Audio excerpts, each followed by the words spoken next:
باب استقبال الامام الناس فی خطبة العید. دا سنتونه دي پکار دی چې یو سنت انسان یاد کړي. دغه شانتي یو باب مخکې تیر شوی دی، خطبه د جمعه کې هم استقبال د امام خلقو ته. دا ولې وایي دلته کې امام بخاري دا باب ولیږدي؟ نو دې وجه دا ده چې یو سوال پیدا کیږي چې د جمعې مونځ هغه مسجد کې کېده او د اختر مونځ په عیدګاه کې کېږي. چې کله د جمعې مونځ کېږي نو منبر باندې ولاړ دی او عیدګاه ته به رسول الله صلی الله علیه وسلم منبر نه وړو بلکې کان یقوم علی رجلیه په خپو ولاړو. نو چونکې د دواړو کې دا ذهن کې یو شک راتلی چې چېرې دغه وخت کې به څنګه چلو، قبلې ته به مخ وکړو کوم خوا مخ. نو د هغې اشکال د رفع کېدو دپاره دا ښیي امام بخاري چې نه، څنګه چې د جمعې په ورځې د امام مخ په خطبه کې قوم ته وي، نو دارنګې د اختر په خطبه کې هم امام به قوم ته مخ کوي. او دا ضابطه ده مخکې نه موږ ته معلومه ده چې کله امام په مصله کینی نو پکار دی چې د قوم ته مخ کړي. د استاد محترم د وینا مطابق قوم نه به خفه کېږي نه چې خفه ناستي کړی دی خوا مخ کړي کړی دی خوا مخ کړي، اچا ورته شا کړي ناستي که نه. دا غلطه طریقه چې کله به نبي کریم صلی الله علیه وسلم کېناسته په مصله نو بیا به قوم مخ به قوم طرف ته، سنت دغه دی.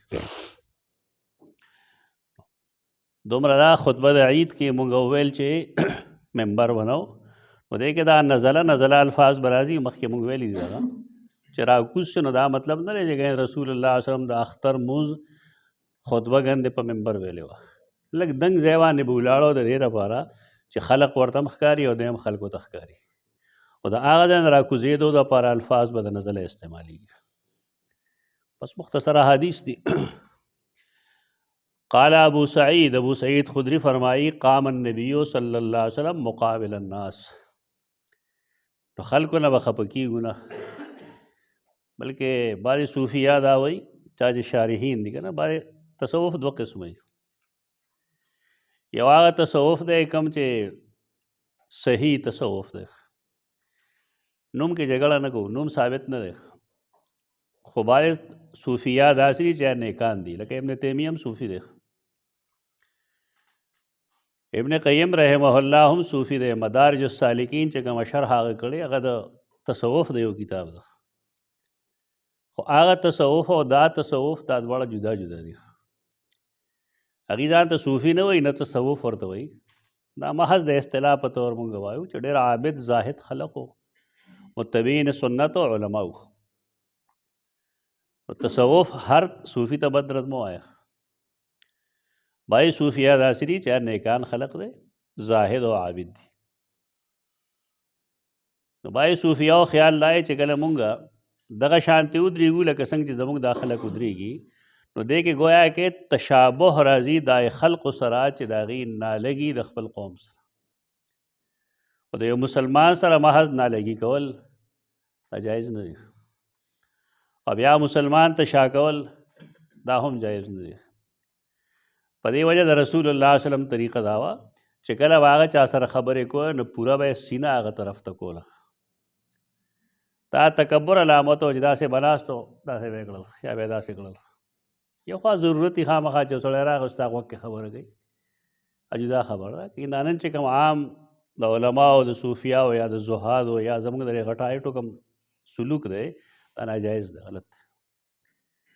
قرآن مجید چې سورة لقمان کې کوم خبره کړې ده چې ولا تصعر خدک للناس، د هغې دغه مطلب ده. ولا تمشي فی دا بد اخلاقي ده.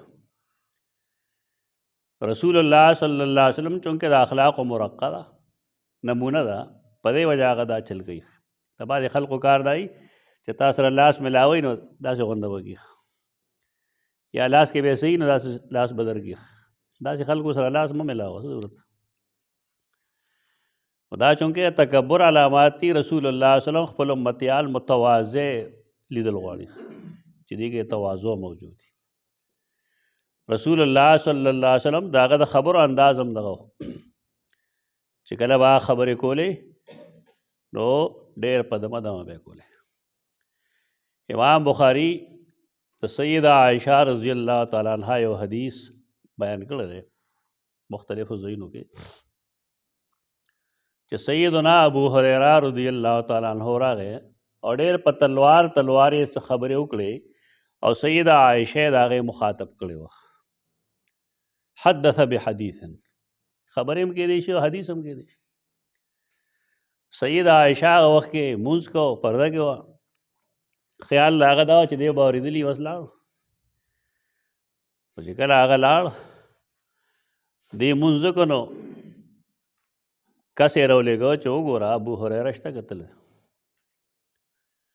نوي جي هغه تللی دی. تاسو څه ویل ورته؟ نو ما به هغه ته ویلې وې چې که رسول الله صلی الله علیه وسلم خبرې کله کولې نو هغه داسې وی چې د هغه یو جمله به لیکلې کېدی شوه بلکې شمېرلې به شوه. خو دا د گفتگو انداز دی. دغه حدیث ته وګوره بیا زمونږ علاقو کې چې کوم طریقه باندې علم الحدیث پړاویږي نو هغې ته وګوره. اوس سړی په حدیث پوهېږي چې د حدیث څه مطلب دی. کتاب خلاصول نه دی مطلب، په کتاب ځان پوهول پکار دی. دا وړې وړې خبرې وړې وړې نکتې لیکن زمونږ ژوند کې دا وینا موږ ته د اهمیت نه معلوم. قال ابو سعید قام النبی صلی اللہ علیہ وسلم مقابل الناس، نبی کریم صلی اللہ علیہ وسلم د خلقو مخ کې به ودرېد، یعنی سینه هغې طرف ته کړه. حدثنا ابو نعیم نوم دی فضل بن دکین 218 ہجری کې وفات دی. هغه وایي حدثنا محمد بن طلحه، موږ ته حدیث بیان کړی دی محمد بن طلحه 167 ہجری کې وفات شوی دی. عن زبید بن حارث 122 کے مر دے. عن الشعبی عامر بن شراحیل بن عبد 103 کے مر دے. عن البراء سیدنا براء بن عازب رضی اللہ تعالیٰ عنہ 72 ہجری کے وفات. حدیث مخ کے بار بار ویل شوی دی. قال خرج النبی صلی اللہ علیہ وسلم یوم اضحا الى البقیع، عید الاضحا عید الضحا نه ده. که دې خلکو حدیث ویلی دی به چېرته عید الاضحا ته عید الضحا نه وی. عید الضحا خو دواړه دی، ضحا او د ساخ وخت ته وایي نو عید الضحا خو دواړه دی. فطر هم ضحا دی ځکه چې هغه هم د ساخ په وخت کې دا هم د ساخ په وخت کې دی. اضحا د اضحیه جمع دی، د قربانو وخت. که دې حدیث ویلی نو کم سے کم په دې وپوهېدی چې دا عید الاضحا دی او که نه عید الضحا دی. د دغې منډې دغه فایده نه موږ ته. قال خرج النبی صلی الله علیه وسلم یوم اضحا، نبی کریم صلی الله علیه وسلم یو ملګري ما ته اطلاع راکړه چې فلانکې مولوي صاحب پېژنې؟ مې بالکل. وی هغه د فلانکې مولوي صاحب نه ټوله دوره ټیپ کړې ده په خپل خرچ. دغه شان دوره ده دا کومه چې نو مې څه پې کوي اوس دی طلباو ته هغه وایي صحاح یې ټول کړي دي او بس هغه اوري او طلباو ته سبق ښیي. د هغې نه زمونږ علم حدیث دې ته راغلی دی. دغه حال د قرآن هم دی. مشر استاد چې څه ویلي د هغې نه با خوا دې خوا نه کېږي، کني کافر کېږي. دا ښه جماعتونه تباه په دې باندې شي. خپل محنت کول پکار دي، خپل مشقت کول پکار دي، کتاب قتل پکار دي. نوې نوې شبهات چې کوم راځي د هغې جوابات د متقدمینو د کتابونو نه کول پکار دي. د علم دغه خدمت دی، دا مسلکی او تقلیدي تعلیم پرېږدی. دا کوم چې شروع صحیح خطوطو باندې علم خپله هم وکړئ او نورو ته هم وښایه. ونه د الله په نیز به زمونږ جرم موږ ته هغه وخت معلوم شي چې کله قیامت شي. دا جرم دی، ځان یې په زور اوده کړی دی چې ما ګنې الله نه دی خبر. 6 کاله 8 کاله طالب علم وخت تېر کړي هغه ته د هېڅ حدیث پته نه لګي. دې څه مطلب شو؟ هغه نور چې کوم دی نو هغې له 7 کاله نه سیوا تېر کړي هغې ته خو د دین پته نه لګي. دا ټولې برایې دي. خرج النبی صلی الله علیه وسلم یوم اضحی الی البقیع، بقیع ته راووت، فصلی رکعتین، 2 رکعته مونځ یې وکړو. مخکې تا حدیث ویلی چې اول ما نبدأ فی هذا اليوم الصلاة، لومړی کار زمونږ نن ورځې هغه مونځ کول، نورې خبرې وروستو دي. او دې وجې نه مونږ د فقه کتابونه پیش کړو، فقهاو دا لیکلي دي چې د رسول الله صلی الله علیه وسلم نه د اختر په ورځ نه په کور کې نفل ثابت دي او نه په عیدګاه کې، او د اختر د مونځ نه وروستو ته هم نه په کور کې ثابت دی او نه په عیدګاه کې. دین هم دغه دی نو. سنت هغه سنت چې هغه نبی کریم صلی الله علیه وسلم کم کار نه کړي، د هغې ترک هم سنت دي او د هغې اتباع هم لازم دی. دې کې ترک سنت کول نه. دا د اختر ورځ دا موږ دې په ځای بل څه کوو. فصلی رکعتین، 2 رکعته یې وکړل، ثم اقبل علینا بوجهه، بیا خپل مخ مبارک موږ طرف ته کړ. وقال ان اول نسکنا فی یومنا هذا ان نبدا بالصلاة. دا تفصیل کې د مخکنۍ خبرې چې زمونږ د نن ورځې لومړنی کار څه دی؟ شروع په مونځ کول. ثم نرجع فننحر، بیا چې واپس لړ شو نو بیا به نحر کو. فمن فعل ذلك فقد وافق سنتنا، چا چې دا کار وکړو هغه زمونږ د سنت موافقت وکړو. ومن ذبح قبل ذلك، او چا چې ذبح د مونځ نه مخکې کړې ده، فانما هو شیء، یقینا هغه داسې یو څیز دی، عجله لاهله، چې د خپل اهل دپاره یې په تلوار کړی دی. یعنې صرف ډوډۍ ده، ونډی ورته مونږ وایو، غوښه یې کړې ده د خپل اهل و عیال دپاره، نحر نه دی، نسک نه دی، قرباني نه ده. او مخکې هغه تفصیلي حدیث تیر شوی و چې صحابي ویل چې هلته یتیمانانو ما د هغې د وجې دا کړو، نو اراده خو د هغه نه یې کوه، لیکن عبادت قبول نه و. نو ته به دې ته نه ګورې چې دې کې فلسفه څه ده او دې کې حکمت څه دی. دا فلسفې حکمتونه د الله د شریعت نه وباسئ، دا مصنوعي څیزونه دي، د انسان د ذهن څیزونه دي. انسان مسلمان پابند دی چې دی مسلمان یې. اسلام منې خپل ځان الله او رسول ته سپارل، مسلمان دا نوم دی. څه وجه ده، څه حکمت دی؟ دې په ارام کښېنه، به دې ته ضرورت نشته دی. دې فلسفو ټول خلک ډتولی دی. معتزله او د اعتزال وجه وګوره، د قدریه او د بدعت ته وګوره، کم سړي چې هغه ګمراه شوی دی، د هغې وجه هم دقه حکمتونه لټولو. دې کې حکمتونه مه لټوه. مسلمان څه ته وایي؟ د الله او د رسول فرمان بردار. تپوس نه کوي چې دا ولې نا سمعنا واطعنا، بس د جهالت جرړه دغه دا پرېږدی دا څیزونه، بس قرآن و سنت، قرآن و سنت. کوم ځای حکم دی څنګه هغه شان کول، کوم ځای کې نهي ده هلته هغه شانتې نه کول. بس آسان ژوند دی. ځان له دین هم ګران کړی دی، ژوند یې هم ځان له ګران کړی دی. دې کې دا څیزونه به نه ګورو چې دا ولې هغې سړي ویلی دي چې دا کار ما په دې وجه کړی چې شاید زه لیټ راشم، دا غریبانان دي، دې سره قرباني نشته دی، ما د هغې همدردي لټولې ده. رسول الله صلی الله علیه وسلم هغه ته ویل چې نه، ستا ذبحه چې کوم ده شات، هغه شات ته څه شي دی؟ شات لحم، غوښه ده، نو څوک نه دی. په دا خپل مخې ته کېږي دا حدیث، ټول ژوند د دې لاندې تېر کړي، کیف او کم دواړه دا رسول الله صلی الله علیه وسلم. دی وایي دا وظیفې مظیفې چې کوم خلک ښیي، زموږ تجربه ده وي که نه، د قرآن یو صورت به درته ښیي. ما ته چې ووایي زه ورته یم د قرآن خو نور آیتونه هم شته ویلی شي که دا به خامخا یو شی وښیي چې د پلانکي تجربه کې دا دي. دا تجربې دین په تجربو نه ثابتېږي، دین په تجربو نه ثابتېږي. دا څیز ښودل چې ته دا دومره ځله ووایې نو دا چل به وشي، دا د رسول الله صلی الله علیه وسلم ذمه داري ده. ته د هغه وظیفه په خپل لاس کې مه اخله، دا د عام مسلمان کار نه دی. دا زه ډېره درنه خبره کوم، په ډېرو خلکو دا درنه هم لګي. خدا حقیقت ته دا خو تشریع ده شرع څه ته وایي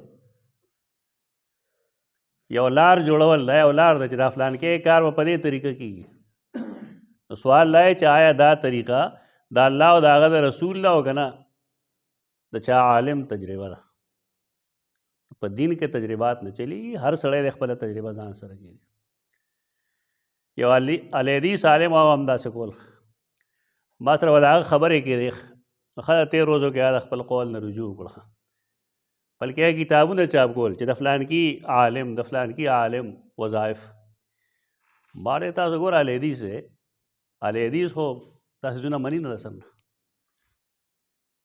ځان باندې لیبل یو لګولی او کوی بل دا سيزونه شرعاً جایز نه دي کم او کیف هغه څیز الیوم اکملت لکم دینکم واتممت علیکم نعمتي ورضیت لکم الاسلام دینا امام احمد چې کوم قول لیکلی دی ابن ماجشون اعتصام کې هغه څیز چې صحابه کرامو بطور دین نه دی کړی سورې کوثر ویل به دین نه وي که نه یا بل صورت دا به دین نه وي څومره وویم او څنګه وویم څنګه وکم او څنګه وکم دا ذمہ داری د رسول الله دا هر سړی عملا رسول شوی دی نعوذ بالله من ذلک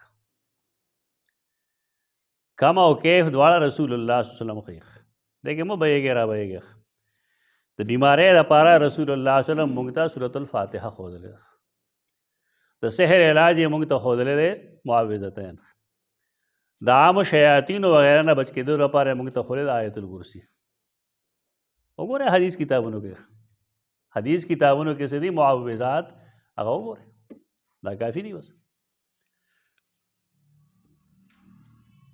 ثم نرجع فننحر فمن فعل ذلك فقد وافق سنتنا زمونږ د سنت مطابق هم دغه دي ومن ذبح قبل ذلك فانما هو شيء عجله لاهله ليس من النسك في شيء دا قربانی نه ده هیڅ قربانی دا نه ده ګوره قربانی شوې ده د هغه چې څه مقصد دی هغه هم کېږي وه غریبانو ته رسېږي د الله په نوم شوې ده مسلمان دی صحابي دی لیکن رسول الله صلی الله علیه وسلم فرمایي لیس من النسک فی شیء هغه ته بیا آپشن هم ورکړی که نه ورکوټې ځناور یې ورته وي د حلال که خیر دی مخکې ویلي تاسو او بیا یې فرمایلي ستا نه سوا د بل چا نه به دا نه جایز کېږي دا دومره زور دی د سنت د اتباع فقام رجل دا هماغه سړی دی یا رسول الله انی ذبحت وعندي جزعة خیر من مسنة قال اذبحها ولا ورپسې تفی عن احد بعدک ستانه علاوه د بل چا نه به دا نه قبلېږي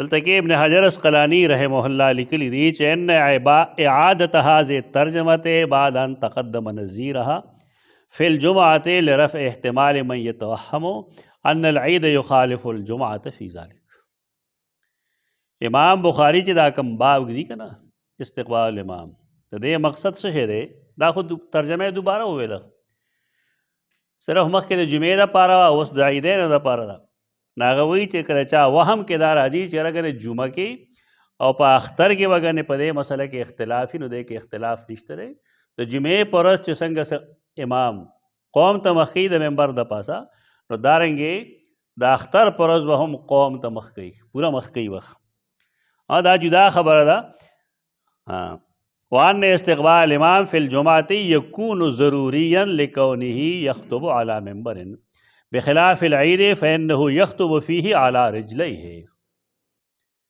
د اختر او د جمعې به دغه فرق دی چې هلته به منبر نه و نو په ولاړې باندې به یې خطبه ویله په ځمکه به ولاړو نو وایي چې امام بخاري څه جل گئی فاراد ان یبین ان الاستقبال سنت علی کل حال استقبال القوم خطبه کې دا به هر حال سنت د امام بخاري رحمه الله د دې حدیث د راوړلو مقصد دغه دی باب العلم الذي بالمصلى علم نخې ته وایي علامت ته وایي جمع اعلام راځي قرآن کې علم اعلام استعمالی کی سورۃ الرحمن کې وله الجوار المنشآت في البحر كالأعلام فبأي آلاء ربكما تكذبان. علم جھنڈے تو ہم وہی باب العلم الذي بالمصلى، مصلح کی علم جھنڈا څه مطلب دی؟ علم دلته جھنډې ته نه وي، نښې ته وایي. بعضې خلک یې دا عجیب و غریب نظریات لري. جھنډا د کپړې یو ټوکړی او نوې زمانه کې دا خلک د قوم د ذلت او د اوچتوالي نښه ګڼي. دې نه بحث نه کوو، دا خو ځان له څیزونه دي. خو اسلام کې آیا داسې دي؟ نو دا افسوس ور چې مونږ چې شپږم اوم کې وو نو پخوا غزوه موته باندې یو مضمون لیکلی و، نو په هغې کې صحابه کرام جھنډه غورځېدو ته نه پرېږدي که نه. نو طلباو په ذهن کې دا ورچي چې دا جھنډې احترام دی. دین زموږ داسې خلکو ته پاتې شوی دی. زموږ علماء کرام دغه ووري او دا حدیث ته وي ټیک ده.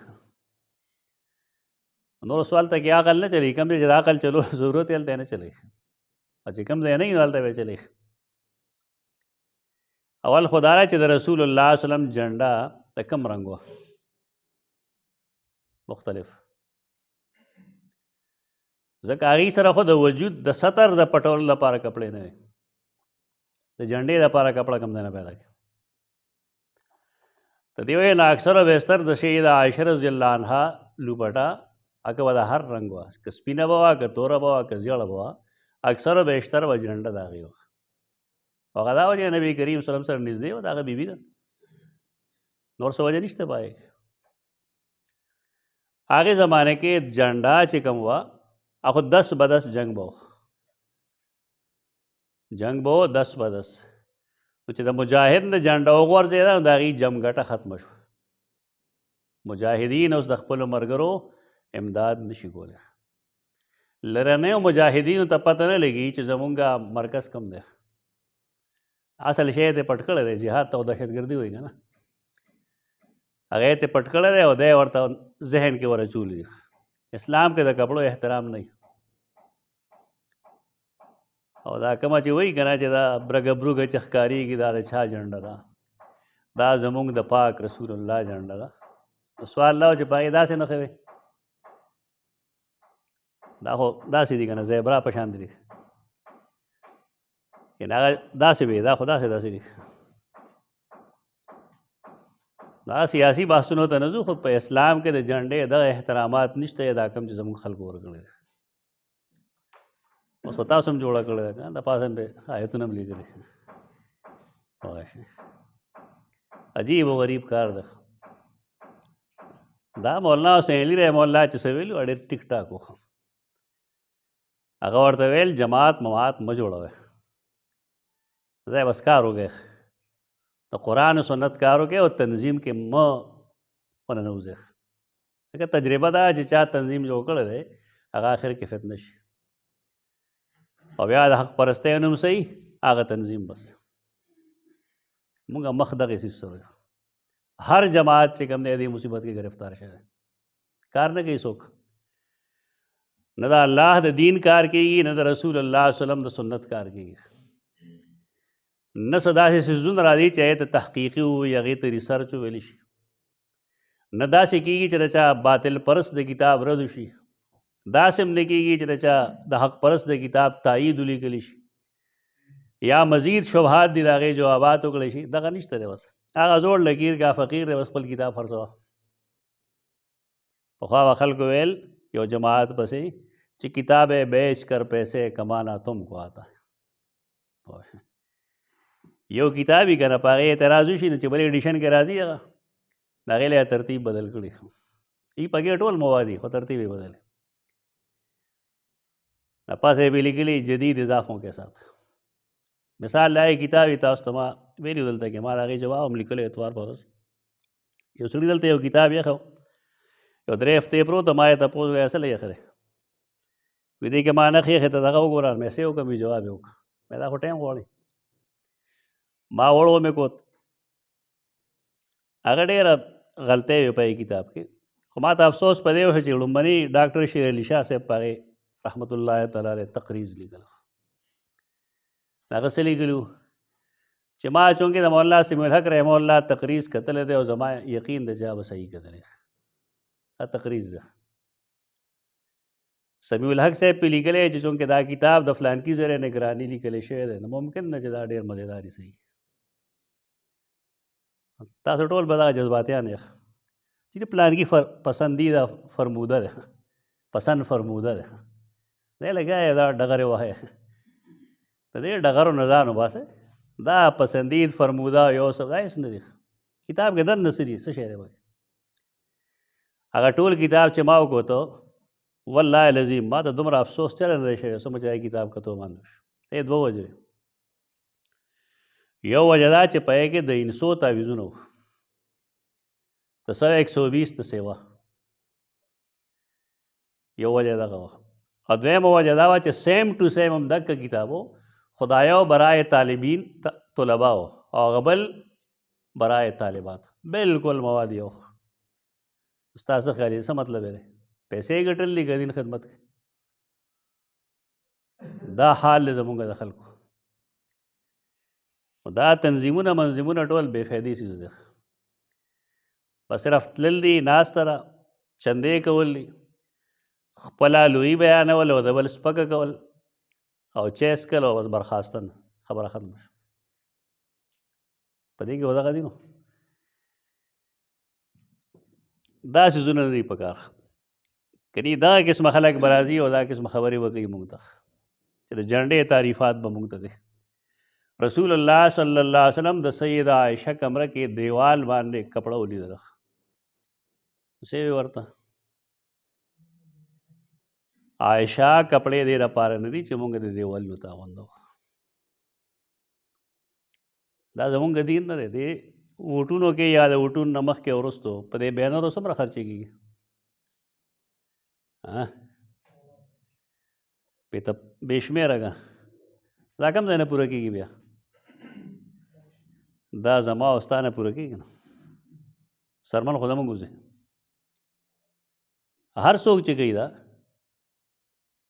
قوم له ویښېدل پکار دي، خاص کر علماو له ویښېدل پکار دي چې دین نه پرېږدي. د الله او د رسول دین په تنظیمونو پورې نه یې تړلی. قرآن و سنت باندې روان یې او قرآن و سنت ته دعوت ورکوه. بس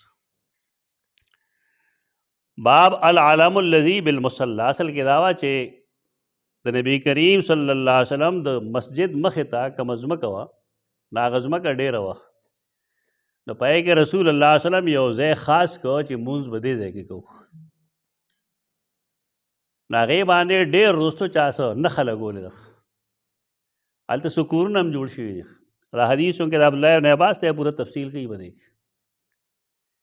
اوس جنډه نه وه، څه نښه وه، څه علامت و. لکه یو ځای کې لرګی ودروه یا یو غونډی چې کوم دی نو هغه نښه کړه چې بھائی دې ځای کې دا دې لاندې چې کوم دی دا لمونځ کوو. دک عالم دی. دا عالم نه دا کم چې زمونږ وروستو ایجاد دی. حدثنا مسدد بن مسرهد. عجیبه دا ده چې د جنډې تقدس قایل شي او څوک سړی هغه سرکاري اعزاز سره دفناویږي بیا څه چل کوي؟ د هغې جنډې عزت کېږي که بې عزتي؟ هغه سره خښوي په خبر کې که راوباسي ته خښوي یې د دې څه ګارنټي دی چې دا سړی به شلېږي نه هلته کې دی به ډز نه کوي. افسوس د دې څیزونو ده چې یو طرف ته خدا د قوم د نیغوالي علامت ګڼلی شي او بل طرف ته ذلت یې په خپله کوي. موږ دا نه وایو چې تاسو خامخا جنډه پامال کوئ، مناسب نه دی. ځکه چې نن سبا دا د قوم د اوچتوالي علامت دی. خو دا هم جایز نه شو بیا که نه چې یو شی د قوم د اوچتوالي دی نو ته پای کې مړي سره دفنه. دا خو عقلي خبره ده، شریعت خبره خو نه ده. ځکه چې دا تا خاورو کې ښخ کړه مړی وشلېده او په دې باندې کوم ګن بلا ولګېدل نو بلکل هغه کار شي کوم چې علما د عهد نامې سره کوي. د هغې هم تعریفات کوي خلک چې دا مړي سره خښ کېږي نه نو بیا هغه نه سوال جواب کې نرمي کېږي. پیغمبر خو ویلي چې جمعې په شپه مړ شي او جمعې په ورځ مړ شي نو نرمي ورسره کوي. دا ټول پیغمبران دي، یادنامې نه هغه شی جوړ کړ. ډېرې بې رحمۍ دي زمونږ په دې خلقو کې. مسدد بن مسرحد 228 کے مردے قال حدثنا یحییٰ بن سعید القطان 198 کے مردے عن سفیان بن سعید ثوری 161 کے وفات ہے.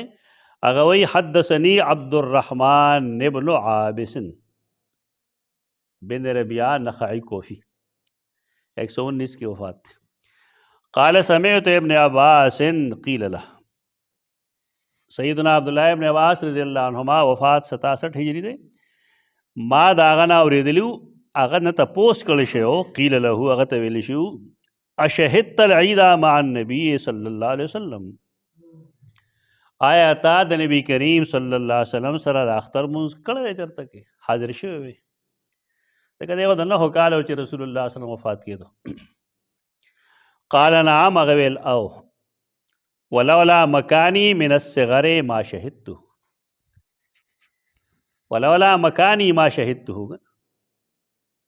ولولا مکانی ما شهدت کچره زما هغه مرتبه نه وي د نبی کریم صلی الله علیه وسلم سره نسبت نه وي نو د ماشوم والی د وجه به زه نه وي حاضر شوی. ورته اهل علم ماشومان او د عوام ماشومانو کې فرق دی. د اهل علم ماشومان چې کوم دی باید چې هغه جماعت ته په وخت ځي پای کې دینی آثار ښکاري.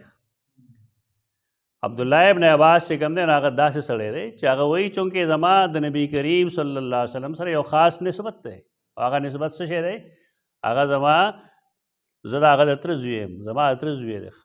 نو د هغې نسبت د وجې ما کې دینداري راغلی ده او د هغې نسبت د وجې زه تللی وم. ما شهدته که بالفرض زه د نبی کریم صلی الله علیه وسلم رشتہ دار نه وی نو شاید چې زه بیا نه وی حاضر شوی. دې ځای کې بیا ابن بطال یو خبره لیکلی دی حدیث لاندې. د ابن بطال شرح ده خو جلد 2 کے صفحہ 646 کی لکھی خروج الصبیان المصلی انما هو اذا كان الصبي ممن يضبط نفسه عن اللعب ويعقل الصلاة ويتحفظ مما يفسدها. ماشومانو د وتلو ماشوم داسې وتل پکار دي خلک څه وایي چې دا ممیز وي. صحیح ممیز. زمونږ خلکو هم دا خبرې خپلې کړې دي. تاسو شکر دی ډېر ښه وخت کې تاسو راغلي یې. ما چې کله دا ماشومان صفونو کې ودرول که نه ما بسې چې کومې ډرامې شوې وې هغې ما ته اندازه ده چې څه وایي خلک. تاسو خو ډېر تیار ځای کې راغلي یې څه زور چې وه مونږ اخیستی دی.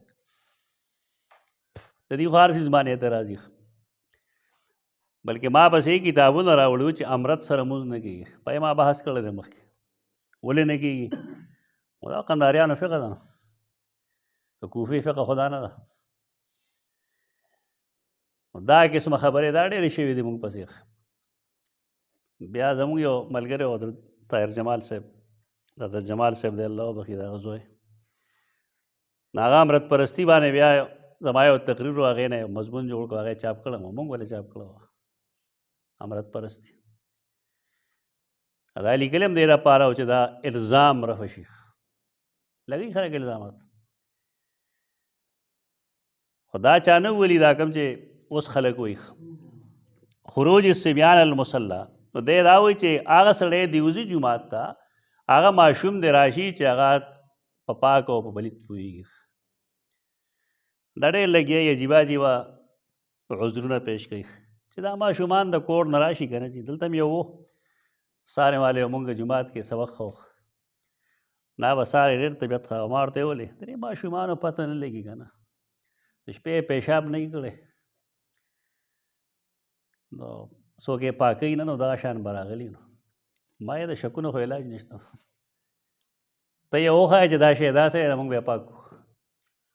دې ته احتمالات وایي که نه دا شکي احتمالات دي. دا پخوا د فقې بعضې کتابونو کې لیکلي دي چې کم یو سړی په چونیاڼی کې یو چونیاڼی او یو چې کوم دی زمونږ مغسل دی که نه دواړه جدا جدا څیزونه دي.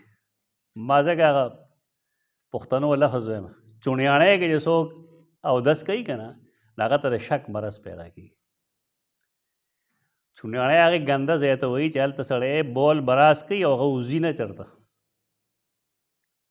نه یې صحیح ویلی دي ځکه چې ته هلته کې اودس کوې نو یقیني خبره ده چې څاڅکي به تا پورې لګي.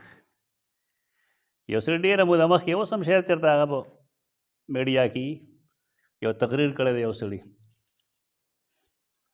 ښه ډېر باریش سړی دی مضبوط پکول مکول یې په سر هغه وایي چې دا باتروم کې کوم خلک اودس کوي نو دا اودس نه دي کول پکار. او وجه د هغې دا ده چې یو خو دا انګریزانو جوړ کړی دی ولې دا بار نه جوړېده چې خامخا باتروم کې جوړ کړي. او دویمه وجه دا چې چونکې دی کې خو سنت دا دي که نه چې سړی به اسکار کوي مخ وینځي نو جدا به وایي او لاس وینځي نو جدا به وایي. دغې باندې میرا ماته ټنګ کا زه پوه شم چې دا غریب څه نه خبر نه دی په اودس کې اسکار کوم دی ځان لګی. هغه یو ذکر دی هغه هم سردن دومره ټیک نه دی خو چونکې محدثین وي دا بس قابل عمل دی. ابن قیم دی غوندې خلکو ورته هم بډه سسته کړی مونږ هم ورته بډه سسته کړی ټیک ده. اللهم اغفر لی ذنبی ووسع لی فی داری وبارک لی فی رزقی دې نه سوا خو بل ذکر نشته. هغه ویل چې دا عمل ته نشي ویلی دا الله نوم نشي اخیستی. نو زما ذهن کې یو سوال به و هغه دا و چې په کنیف او په دې مغسل کې فرق شته که نشته. پوهه دې ته نه وایي چې خلک څه وایي پوهه دې ته وایي چې ته سوچ وکړه چې هغه کنیف کوم باندې چې رسول الله وسلم دا اسکار باندې کړو کنیف و چونیاڼی وه. اوس خو خبره جدا ده. دا به د صالح الفوزان یو ویډیو ما ته چا راولېږه هغه نه چا تپوس کړی چې دا زمونږ کوم عام مغاسل دي باترومونه دي نو دې کې خو د اوبو سسټم دی که نه او چې کوم ځای کې اوبه وي بالفرض او په هغې باندې هر څه صفا کېږي نو آیا دې حکم به د کنیف وي؟ نو مسله یې حل کړې ده اوس دې باندې تاسو هم سوچ وکړئ چې آیا حکم به د کنیف وي د چونیاڼی حکم به وي. موږ دا نه وایو چې خامخا هلته څه ووایه خو دې حکم د چونیاڼی نشي کېدی. د هغې وجه دا ده چې هلته کې خو ته یو بټن سره ستا هر څه ختم شو که نو که ته وایې چې ځمکه کې دن نه دي نو ستا خېټه کې هم دن هر څه شته نو حکم کې به څه فرق راځي. دا خروج الصبیان دی چې وایي ابن بطال نو هغه وایي چې داسې ماشوم پکار دی چې هغه د خپل ځان چې کوم دی کنټرول کولی شي د جومات خیال ساتلی شي. نو بیا دا هم ویلي چې الا ترى الی ضبط ابن عباس القصه تو ګورې نه چې عبدالله ابن عباس قصه څنګه ویلې ده چې ما کې اهلیت و ما کې اهلیت و ځکه زه تلم. ابن حجر اسقلانی رحمه الله په دې لیکي وفیه نظر صحیح قول نه دی لأن مشروعیت اخراج الصبیان الى المصلى انما هو للتبرک واظهار شعار الاسلام بکثرت من یحضر منه. د ماشومان د بوتللو مقصد هغه د دې برکت حاصلېدل دی. د مسلمانانو د مسجد نه د هغې د اجتماعیت نه د هغې د دعا د برکاتو نه د نبي کریم صلی الله علیه وسلم د وجود نه چې هغه برکات حاصل کوم ځای چې برکات ضرورت یې هلته نه پېژني دا په کارو دلته کې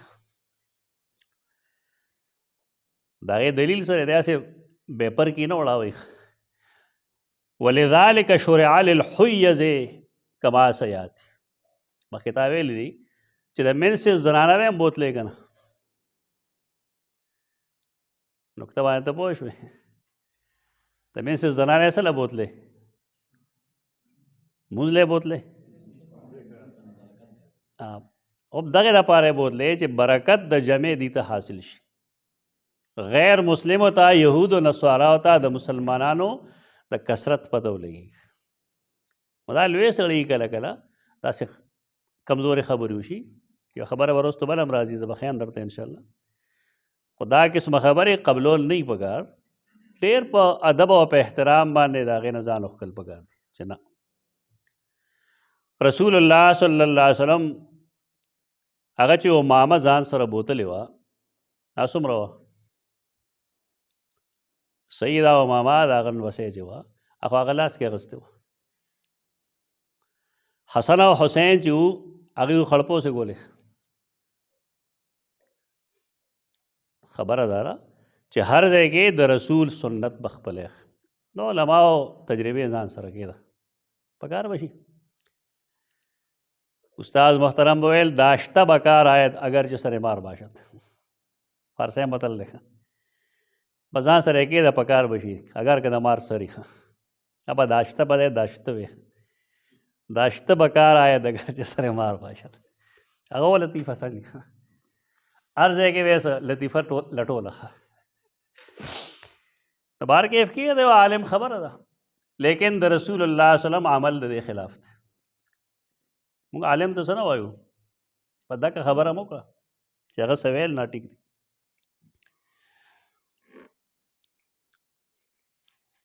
بیا دا وایي چې ونحو سواء صلوا ام لا بیا یې واما ضبط ابن عباس القصه فلعله کان لفرط ذکائه عبدالله ابن عباس ته که دا کیسه یاده وه نو د هغې وجه دا وه چې ډېر هوښیار و دا نه چې کنې دا کنې شرط و دی رپا چې ماشوم به په داسې عمر کې حاضرېږي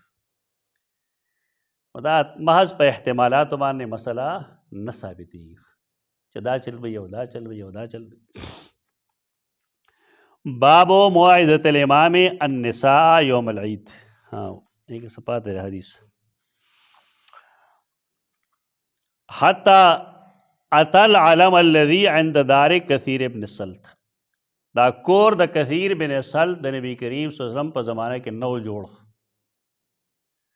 دا عبدالله ابن عباس د خپل زمانه خبره کوي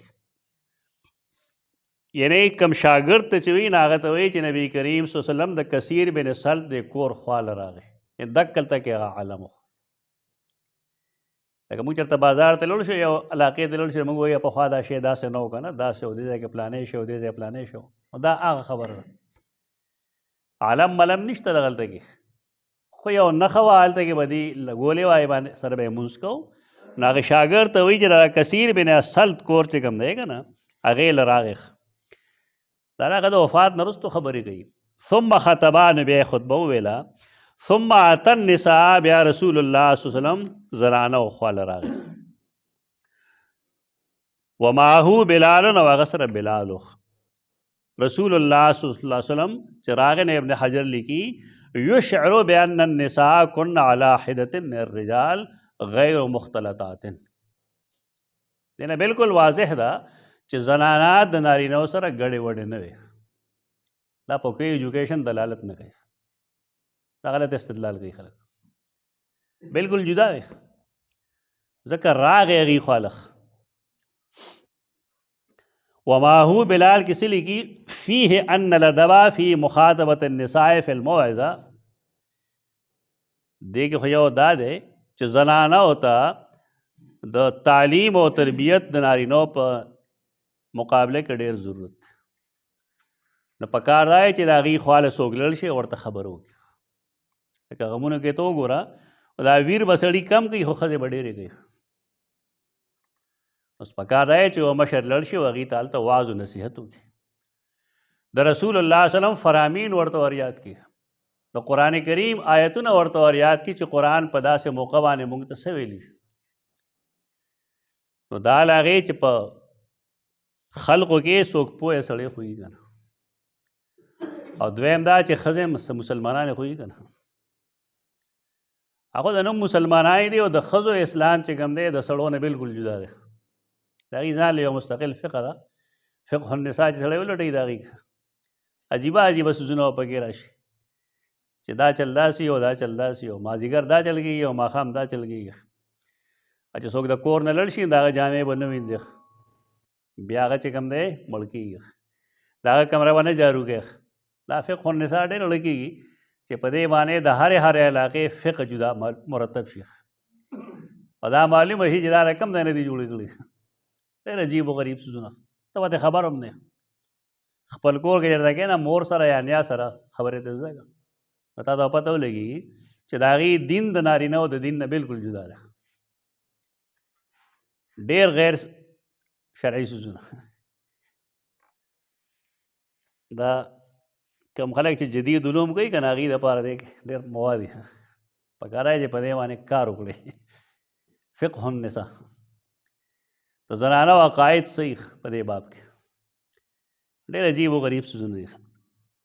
زمونږ علم کې بعضې راشي په دې باندې چې موږ نه ښځې تپوس وکړي د هغې څیز د جایزوالي یا ناجایزوالي نو ډېرې خو پکې راشي زمونږ غوږونه سره شي چې ښه دا چلم کې عجیب و غریب څیزونه یې پکې.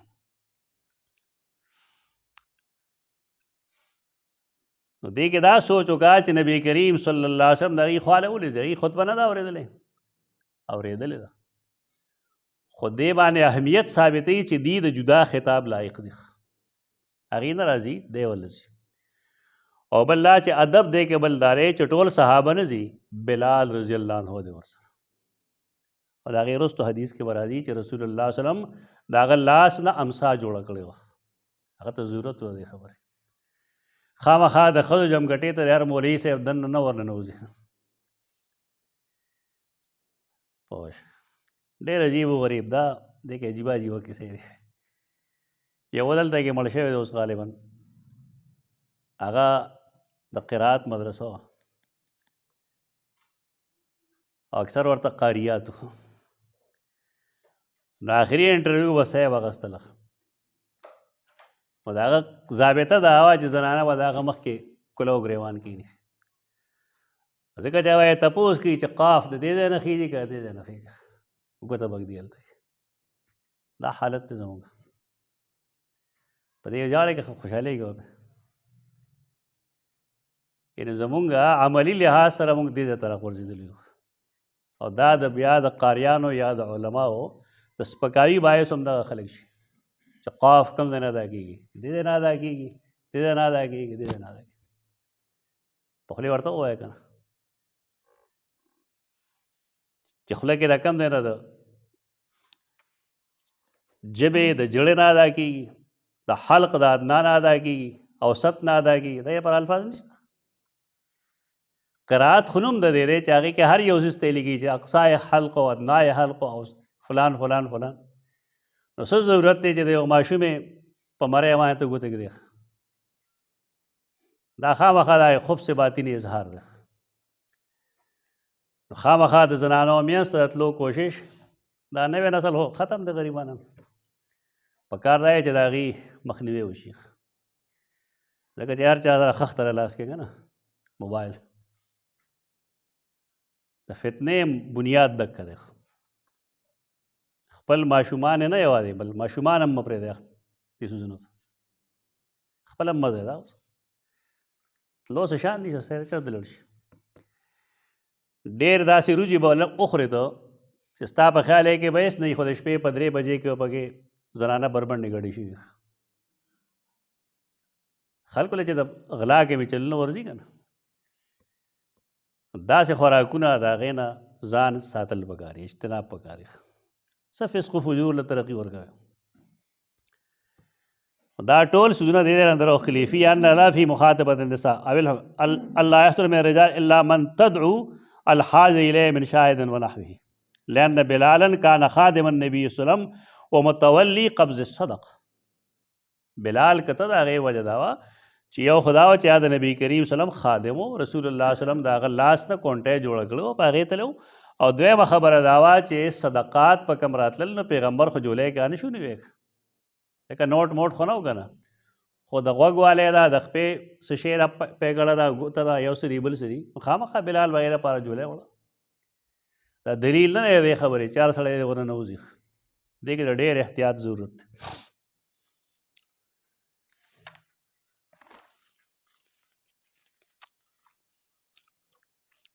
ثم اتى النساء ومعه بلال فوعظهن وذكرهن واز او نصیحت ورته وکړو وامرهن بالصدقه وغیت حکم وکړه د صدقې نو ما ولیدل چې د هغې لاسونه به ورتلل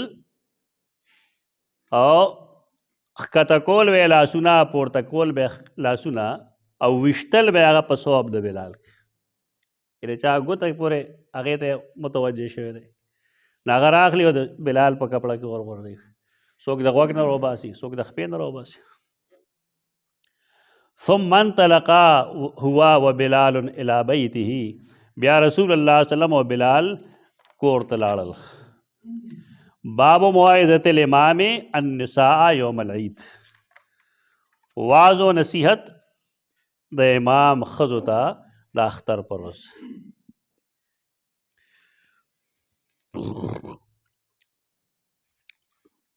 مخکنی حدیث کې چې کوم مضمون دی نه مضمون تقریبا دی کوم دی هغه د سیدنا عبدالله ابن عباس حدیثو او دا چې کوم دی د سیدنا جابر بن عبدالله روایت رضی الله عنهما حدثني اسحاق بن ابراہیم بن ابراہیم ابن نصر اسحاق بن ابراہیم بن نصر 242 ہجری کی وفات شوی دی هغه وایي حدثنا عبد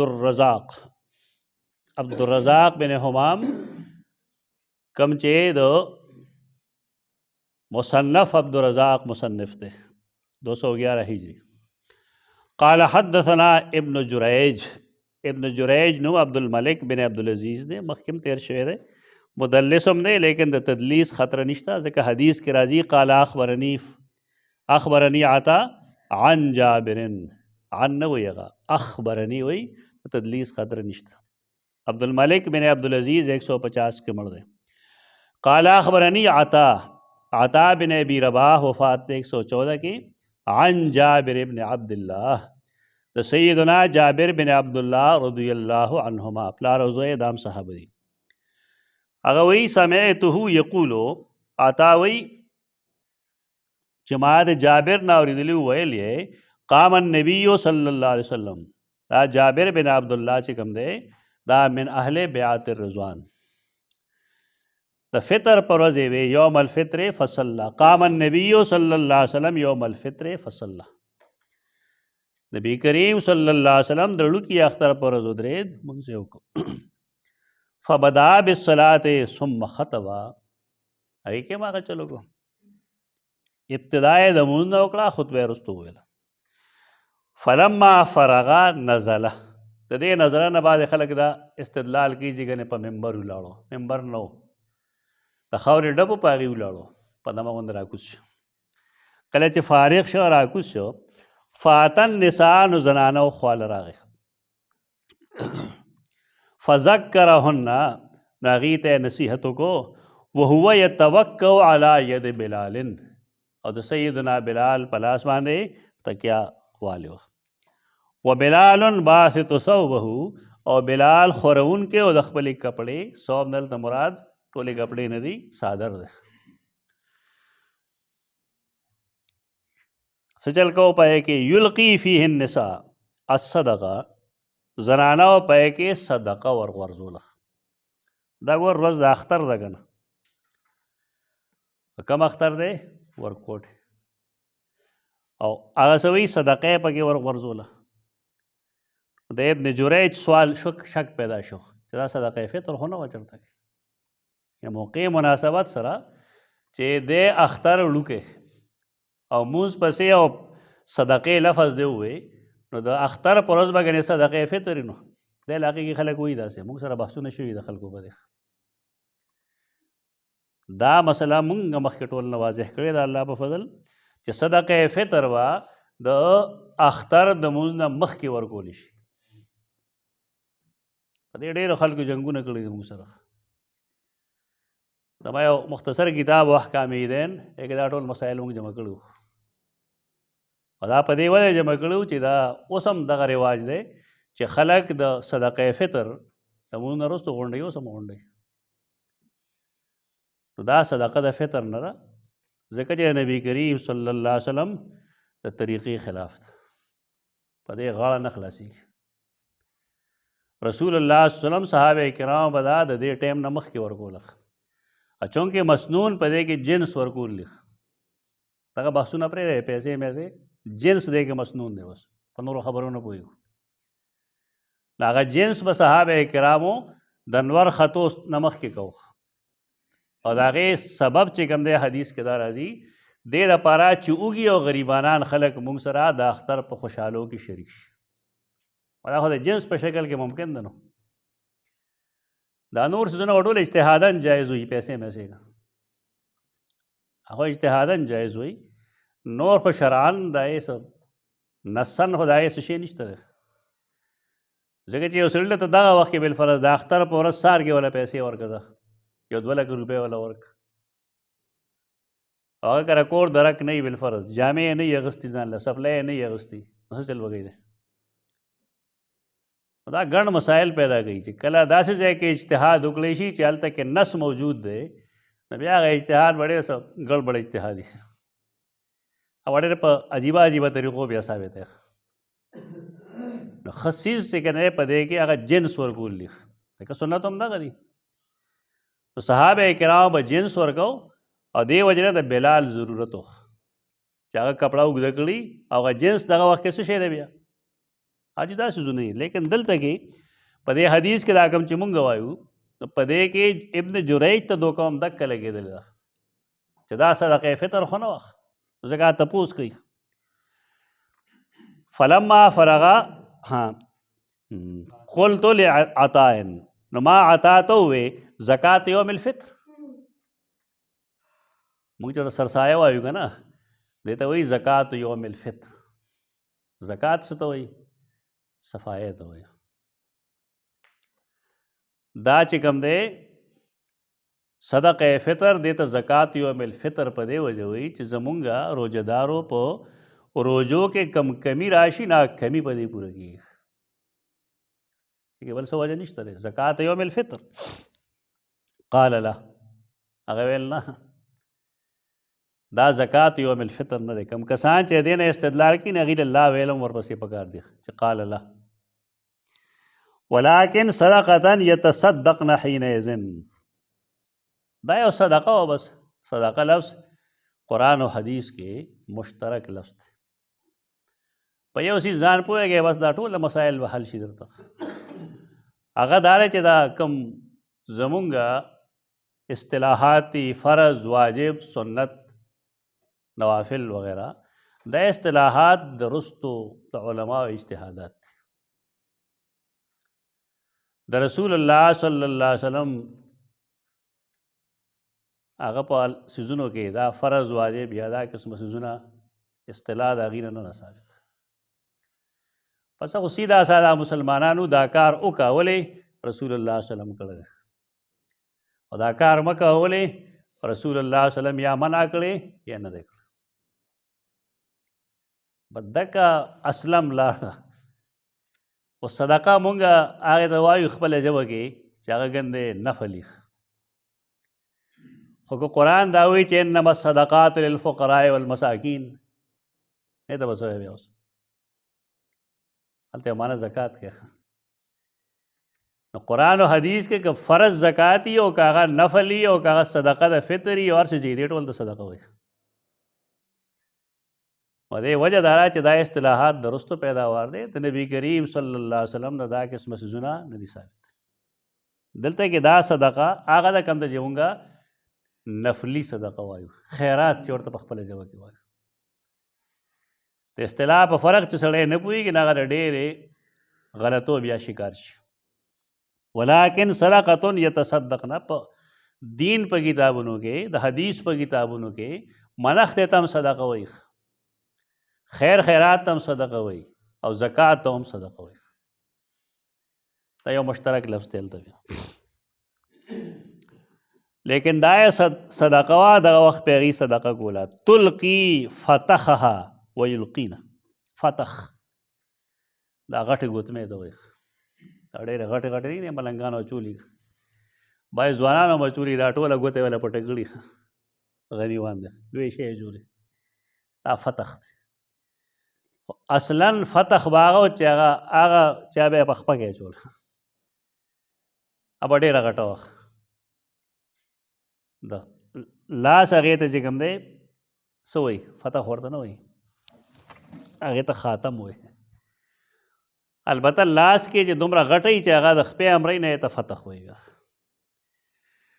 هغې به څه غورځول خپل فتح به یې غورځول ویلقین روښکل به او غورځول به قلت ترى حقا الامام ذلك ويذكرهن نو ما تپوس وکړه د عطا بن ابي رباح نه چې آیا د امام دپاره امام نه څه مراد دی څوک چې دغلته لمونځ کوي که نو آیا په امام دا لازم دي چې هغه زنانو ته نصیحت وکړي دا په امام لازم دی د ښځو به جدا جماعت نه وي چا جدا مصیبت جوړ شوی دی اوس دې ځای کې شپه ده هغه ځای کې شپه ده دا عجیب و غریب څیزونه دي بس آیا امام دا کولی شي چې یذکرهن نو قال انه لحق علیه دا لازمه ده په ائمو باندې چې هغې زنانو ته دین ورسوي وما لهم لا يفعلونه ولې نه کوي دا خلک دا چل کوي دی که نه سنت نه ثابت دی یعنی عالم له پکار دا دي چې هغه زنانو ته واعظ و نصیحت وکړي میانځ کې بیا پرده یي څنګه چې نبي کریم صلی الله علیه وسلم میانځ کې پرده قال ابن جریج دلته کې خو نمبر جدا کړی دی ولې جدا کړی دی دا به داسې وشي چې همدقه سند دی اسحاق بن ابراهیم و فلان فلان نو حدثنا ابن جریج قال ابن جریج څه وایي واخبرني الحسن بن مسلم ما ته خبر را کړو دلته کې هم د تدلیس خطر نشته دی حسن بن مسلم یعنی ابن جریج دا حدیث د عطا بن ابي رباح نه اوریدلی دی او دا د حسن بن مسلم بن نیاق مکی حسن بن مسلم بن نیاق مکی 100 هجری لگ بگ وفات شوی دی هغه اورېدلی د چا نه عن طاووسن طاووس هم ویلی شي طاووس هم ویلی شي دا تویل افتا دو وونو سین سره هم لیکلی شي تویل افتا واو سین سره هم لیکلی شي تویل افتا واو باندې حمزه سین سره هم لیکلی شي بعضې سړي ته یو معلوم نه وي دا بل غلط دی که نه غلط نه وي دا ضبط دی مختلفو اندازونو سره دا څوک طاووس لیکي څنګه چې پښتانه ورته طاووس وایي هغوی ورته هم طاووس وایي خو هغوی وایي طاووس بن کیسان 104 کې مړ دی عن ابن عباس رضی الله عنهما ګوره هغه مخکنی روایتو د جابر بن عبدالله نه او دا دی د سیدنا عبدالله ابن عباس قال شهدت الفطر مع النبي صلی الله علیه وسلم زه حاضر شوم د وړوکي اختر لمونځ ته د نبي کریم صلی الله علیه وسلم سره او دارنګې د ابوبکر عمر او عثمان رضی الله عنهم هغې سره ما منځونه کړي دي یصلونها قبل الخطبه ای به د اختر لمونځ د خطبې نه مخکې کوو ثم یخطب بعده بیا هغې نه وروسته به یې خطبه ویل خرج النبي صلی الله علیه وسلم کانی انظر الیه حین یجلس بیده نبی کریم صلی الله علیه وسلم د اختر خطبه وویله هغه راځي اوس زنانو طرف ته د صحابو خیال دا و چې ګنې زمونږ به چوټي نو رسول الله صلی الله علیه وسلم هغې په خپل لاس کېنول د یوې ما ولیدو چې رسول الله صلی الله علیه وسلم خلک په خپل لاس باندې کېنول چې ځای به لا نه کېنه کانی انظر دا هغه نقشه راخي دا مینه دا محبت دی رسول الله صلی الله علیه وسلم سره چې زه اوس هم وینم داسې لکه خلک دا خو پرون زما مخکې دا کار شوی دی هغې دا منظرکشي کوي دا ډېر خوند کوي چا کې محبت موجود دی نبی کریم صلی الله علیه وسلم سره نو دې نه ډېرې مزې اخلي هغه خلک یو سړی چې د هغه کې مینه نه وي نو هغه خو بس بې مینې سر بسوي نو نه پکارېږي د مینې محبت عنصر پکار دی انسان کې او خاص کر الله او رسول سره احسان الله او رسول سره مینه کانی انظر الیه حین یجلس بیده گویا کہ زه اوس هم ګورم چې نبی کریم صلی الله علیه وسلم خلق په خپل لاس باندې کېنوي ثم اقبل یشقهم بیا رسول الله صلی الله علیه وسلم رامخ کو یشقهم او د هغې منځ شلوخ یعنې خلک یې اخوا دېخوا کول یشق حتی جاء النساء معه بلال تدې چې ښځو له راغی بلال ورسره و. فقال یا ایها النبی اذا جاءك المؤمنات یبایعنک، د سورې ممتحنه آیت ولوست. دا بیعت د څه شي دی؟ دا یو بحث چلیږي د خلکو میانځ کې. آیا رسول الله صلی الله علیه وسلم د چا نه په ذکر اذکار بیعت اخیستی دی؟ نن چې څومره صوفیا دي نو د هغې بیعت دی چې ته به ماله به دومره پیسې راکړې، ته به فلانکې ذکر دومره ځله کوې، فلانکې به دومره ځله کوې، په دې بیعت کوي. دا بدعي بیعتونه دي. رسول الله صلی الله علیه وسلم دغه بیعت ته کوم چې سورۃ الممتحنه کې لیکلی ده دا اخیستی شي. د دې وجه دا نه چې ګنې د هغه خپلو ملګرو باندې شک دی، دا تاکید پیدا کول دي چې زما نه وروسته به تاسو لا یشرکن بالله، شرک به نه کوئ، بهتان به نه لګوئ، بدکاري به نه کوي، نور بې شمېره څیزونه سورۃ الممتحنه آیت کې دي، غلا به نه کوي. ایک ډېر تفصیلات دي. سیدہ هندا رضی الله تعالی عنها هند هغه ناسته راغه ځای کې کله چې لومبی بیعت کېږي د هغې د اسلام، نو د هغې الفاظ داري لا یزنین چې راغی که نه نو هغه وي او تزن الحرتو، او تزن الحرتو، آیا آزاده ښځه هم زنا کوي؟ راشه اوس بیا پاکستانیانو ته ګوره، دلته دا ډېره ښه مشغله ده د خلکو، پیسې به ګټي. هغه ورته یاد را چې هنده چې کوم دی نو د حمزه رضی الله تعالی عنه جګر او د هغه ګردې دی وي چیچلې وې، دروغ وایي. کیسو کتاب کې ما هغې تغلیط لیکلی دی، دروغ وایي. جګر خوره حمزه جګر خوره وه، ټول دروغ وایي. سوچ کول پکار دي، علماء له خپله ذمه داري ادا کول پکار دي. کوم روایت چې پیش کړي تا هغې ته کتلي پکې کې ورپسې څه دي؟ همیش دپاره نیمګړې خبره یا نیمګړی علم سړی تباه کړي. دا روایت چې وایي نو په هغې کې آخر کې دا دي چې هندا د هغې د تېرولو کوشش وکړو لیکن هغه تېر نه کړی شو. نو بیا په رسول الله صلی الله علیه وسلم دروغ ویلي دي چې هغه وویل چې الحمدلله الله چې کوم دی د حمزه سه حصہ جهنم ته بو نه تله. په دې سنیان نه پوهېږي څه مطلب دی؟ سنیان په دې نه پوهېږي، ودري پوه شوې، دا ټولو آیس کلي دی آیس. دې کې اصل مقصد دا دی چې هنده چې کوم ده دا جهنمي ده، ایمان یې نه یې راوړی. حال دا چې هغه رسول الله د هغې ایمان قبول کړی. دا حال دی زموږ د سنیانو، دې به کم شی دی، دا ټول د علماو غلطی دی. دا څیزونه سړی اوري سړی پوه شي عالم شته نه.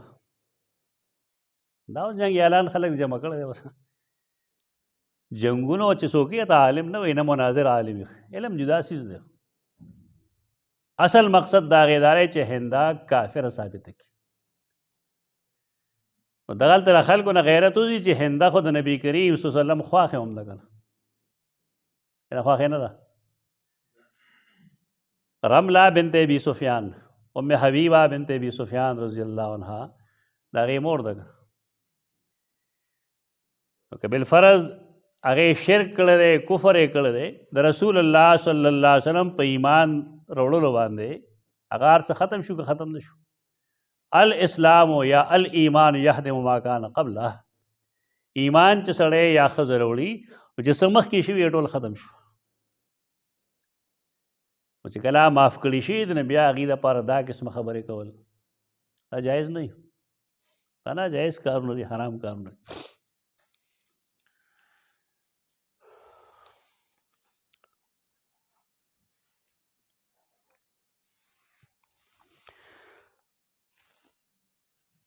سیدہ هند یو دغه تپوس کړو چې او تزن الحره، او یو بل تپوس هغې د ابو سفیان رضی الله عنه باره کې هم کړو چې دا شحیح د شوم دی تاسې شوم نه دی او په خپلو بچو خرچ نه کوي ښه تاسو هم ټول شومان دی بچو سره حساب کتاب کوئ اشومتیا علامت بچو سره حساب کتاب نه کوي خلک تجربه دا را چې د چا بچي ډېرېږي الله هغه رزق ډېروي د چا چې ښځې ډېرېږي نو الله هغه رزق ډېروي دا فلسفې پرېږدئ ذلک ادنی الله تعولو لاندې مفسرین وګورئ د فوزان تقاریر دی هغه وګورئ د هغه تفسیر هم وګورئ که ډېر نکتې دي یو نکته پکې دا ده چې الله تعولو عول دلته کې فقر ته وایي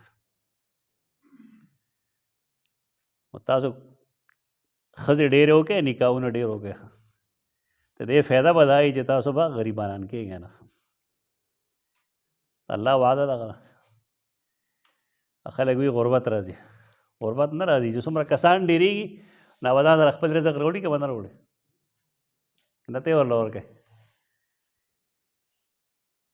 دا خو د انسان اصول دا وي چې انسان هلغې مړ کېږي چې دی خپل رزق پوره کړي او چې څومره کسان ډېر شي نو دومره به رزق ډېرېږي نو د الله او د رسول هغې څیزونو کې ورته حکمت نه ښکاري او خپلو کې ورته حکمت ښکاري چې نه دا خو سیلاب راځي که نه سیلاب چې راځي نو خلک ورته بند وایي نو ځکه به منصوبه بندي کوي چې الله یې پیدا کوي ستا پلار یې نه شي بندولی او کنډو مې اچولې هغې کې ته پیدا شي یو ملګری و زمونږ ډېر لطیفې پیدا شوې ویلې ما ته یې وویل ما ورته سوال نه پیدا کړي لکه حدیث کې دا راځي رسول الله صلی وسلم صحابه کرام ورته تپوس وکړو چې مونږ عزل کوو عزل پېژنئ تاسو نا ورته وایي که تاسو ونه کړئ نو څه نقصان خو نشته ځکه چې د کم مادې نه الله بچی پیدا کول لیکلي دي اګر تاسو په ګټ هم ترې پیدا کېږي به څه فایده را پکې یو سړی چې حدیث حجت تسلیموي د دې حدیث سره واسطه چل گئی دا خو ممکن نه ده ملګري ما ته ویل چې ما به ټیل عمر دا چل کوو بیا مې دوه اچولي و کنډوم مې څه چلو شو دوه بچي مې برغو شو دا کوي الله دا په دې خو نه کېږي یعنې د الله په قدرتونو کې لاس ته ولوې ته ځان په دې پوهه که چې دوه څیزونه دي په هغې کې د انسان هېڅ عمل دخل نشته پیدا کېدل او آخرت ته تلل دې کې انسان څه نشي کولی او چې الله څنګه کول غواړي یا شان به کېږي دې کې انسان بالکل مجبور محض دی هېڅ نشي کولی به چې یو شی ستا ذمه داري نه ده نو په هغې باندې ځان له دومره زور مه ورکوه د اصلاحي صاحب شاګردان خو لګیا دي که نه منصوبه بندۍ راپاره ډېر کتابونه هم لیکلي دي عجیبه عجیبه خو اصلاحي صاحب دې باب کې ډېر کلک دی هغه تفسیر وګوره ډېرې ښې ښې نکتې دي په دې څیزونو کې پکې هغه وي بعضې یورپ ځپلي خلک چې کوم دی هغې دا قسمه حرکتونه کوي کله چې یو سړی الله په هر څیز قادر ګڼي نو د ځان په دې پوهېږي چې حدیث کې دغه راغلی دي الله په دې قادر دی نو بار کې هغې ته یې وویل چې او که ته د خاوند نه غلا دې دپاره کوې چې په خپلو بچیو لګې نو خیر دی پلار کې روانه وړی او نور که بچو باندې لګیا نو خیر دی ثم قال حين فرغ انتن على ذلك آیت کریمه وویله د نبی کریم وسلم طریقه سره هر ځای کې موقع مناسب اول آیت کریمه ویل دا خو خپل کې اوس نو زموږ خلک به اول د خپل استاذ خبره ذکر کړي بیا به د خپل امام ذکر کړي نو هغې نه وروسته به رسول الله وسلم د ټول نه کشر دی نو دا خبره به ټول نه وروسته ذکر دا ترتیب بدلېدی نه شي ما مخکې څوک داسې وي ورته به ترتیب بدلېدی نه شي بره نه شروع کړه یعنې د نبی کریم صلی الله علیه وسلم صحیح ادب وکړه اول حدیث ووایه بیا د علماو اقوال ذکر کا هر امام چې ته ذکر کوي هغې نه وروسته بیا د خپلو مشرانو قول ذکر کا دا صحیح ترتیب دی دا ترتیب غلط دی حکم چې زموږ خلک وي رایې به پیش کړي نه زما استاد داسې وی بیا وایي حدیث کې هم داسې شته نه بیا به وایي آیت هم داسې وایي اصول شاشي دوباره ووایه که تا د دلایل د شرع چې څلور ویلي نو کوم ځای نه شروع کړه کتاب الله ودا ختم شو دا دی دین ویل دی دا کم چې زمونږ غوندې خلک یې نور پورې خاله څه کوي تاسو ترتیب ولې بدلوي کس چل دی هغه ترتیب وایه چې اول قرآن وایه بیا حدیث وایه بیا وروسته د امام مجتهد قول پیش کړه د صحابي قول پیش کړه د امام مجتهد قول پیش کړه ستا چې کم مکتب فکر دی هغه هم پیش کړه ایسے دراز نشته زموږ خو ترتیب صحیح وساته و تپوس دی کوي انتن علی ذلک تاسو په دغې وعده باندې قالت امرأة واحدة منهن قالت امرأة واحدة منهن نعم په دې کې یو ښځه واغې وویل او دا میاشت کې جمله کې لم یجبه غیرها مطلب دا دی چې بل چا ولې جواب نه ورکړی دا ادب دی د هغې دا درې نمونه په دې کې اخلي روایاتو کې مختلف والله علم چې کوم یو نوم دی معجم کبیر کې دارنګې بیهقي کې نور امام بیهقي په خپل سنن کبرا کې نور بعضې خلقو څه نومونه لیکلي دي لیکن سړو بنس کی پای باندې څه کوو موږ د زنانه په نوم باندې څه کوو پښتنو خو پخوا د ښځې نوم نه اخیست ښځې هم خاوند ته نوم نه اخیست اوس ثقافت نه ثقافت جوړ شوی دی که نه پوه شوې د ماشومانو په مخ کې به پلار خپلې ښځې ته د وړو د مور نوم باندې اواز د وړو مور هغې به اواز د وړو پلار اوس هغه ثقافت بدل شوی دی سړی او ښځې یو بل ته برابر نوم اخلي ثقافت دی بس ښه دا چې د زنانه نوم پټ کړی شي قرآن و حدیث نه معلومیږي داسې قالت امرأة واحدة منهن پای کې یو ښځې وویل چې او لم یجبه غیرها د هغې نه علاوه بل چا جواب ورنه کولی ټول جواب ورکول نه دي پکار بس یو مشر یې خبر وکړي لا یدري حسن من هي دا راوي چې کوم دی حسن بن مسلم ته پته نشته دی چې دا څوک و صحیح بخاري کې چې کوم حدیث ده هغې مقابله بل روایت نشي کولی ځکه مونږ نومونه باندې نه وخت خراب و نه ورپسې ګرځو خو درې نومونه اخلي خلک قال فتصدقنا نو هغه وفرمایل خیرات کوئ فبسط بلال ثوبه سیدنا بلال خپل څادر خور کو بیا وفرمایل هلم راځئ دا هلم خو واحد دپاره هم راځي که نه دا ټول لپاره راځي که واحد یې او که جمع لکنا فداء ابي وامي لکنا فداء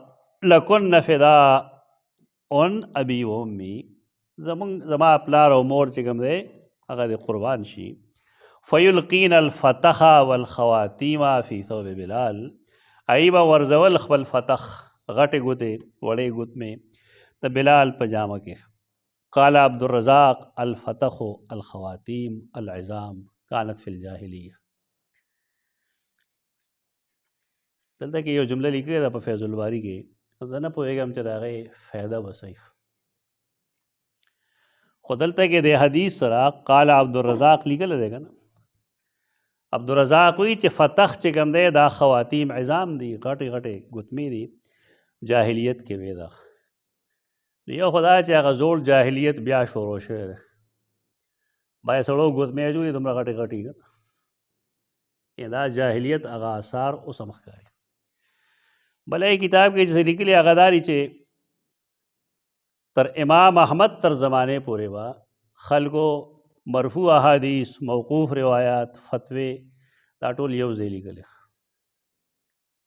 وروسته بیا تدریجن کېدل نو بیا یې لیکلي چې امام محمد اړومبنی سړی دی چې هغه فقه د حدیث نه جدا کړې ده ټیک ده نو بیا وایي په دې وجه د محدثینو احنافو سره نه لګي د دې دواړو څیزونو دې سره څه تعلق دی دا مشران بدنامۍ والله علم هغه ویلي دي که نه دي ویلي او ویلي دي نو دې سره د هغې تعلق سره کم سے کم شاګردان د خپل استاد د بدنامولو باعث ولې جوړېږي؟ موږ هم شاګردان یو. زه د نیلوي رحمه الله نه چې ما څه لیکلي تسهیل التنزیل په نوم نن سبا زه هغه لیکم. ای کې سورة الفاتحه د الله په فضل ما پوره کړه 186 صفحې شوې هغه د سلک الدرر د سایز. لیکن ما بالکل د دې کوشش کړی دی چې بدنام نشي. استادان بدنامول نه پکار، یې سره اختلافي نوٹ لیکل پکار. استاد سو ویل کما دې وخت کې سو ویل زه انسان یم، مانه به زرګونه غلطۍ کېږي. پکار دی چې شاګردان هغه غلطې خبرې قلمزد کړي نه لیکي. دویمه دا را چې زه انسان یم، ممکن ده چې د چا دپاره زما زړه کې نفرت وي او ما تنقید په وخت کې هغه پسې دا یې څه ویلي چې نامناسب وي. بالکل نه لیکل بغیر د املا اصول دا هم ممکن ده چې زما چا سره محبت دی نو ما د هغه غلطې خبرې ته ټیک ویلي، هغه نه لیکل بغیر. د املا دا مطلب دی چې استاد د خولې نه څه روزي تا وایه عمر صاحب د الله وخت هغه ما ته ویل چې فلانکې پېژنې، مې هغه سره د فلانکې مشکلات دي، ما یې دې نه پوهېږي په دې اخو نه وکتلې ما ته ستا په هر څه اعتراض مې زما یا تجربه ده په دې څیزونو، ستا تجربه نشته. هغې ډول نمایندې کې دا لیکلي دي چې ودرېږي چې دا چلدا چلدا سره وکړي که کیسټ یې لګولی چې په کیسټ کې څه دي نه هغې لیکلي دي په کتاب کې. دا تعالی الله عقل درکړی دی، کوپړی یې درکړی ده، کم سے کم غلط څیزونه لیکي ته فلانکي ویلي دي فلانکي ویلي وی بندګیري دا سړی څه نه وایي په خبرو اترو کې. نو دې کې شاګرد ته پیش کولو صرف هغه څیزونه دي چې هغه علمي څیزونه دي.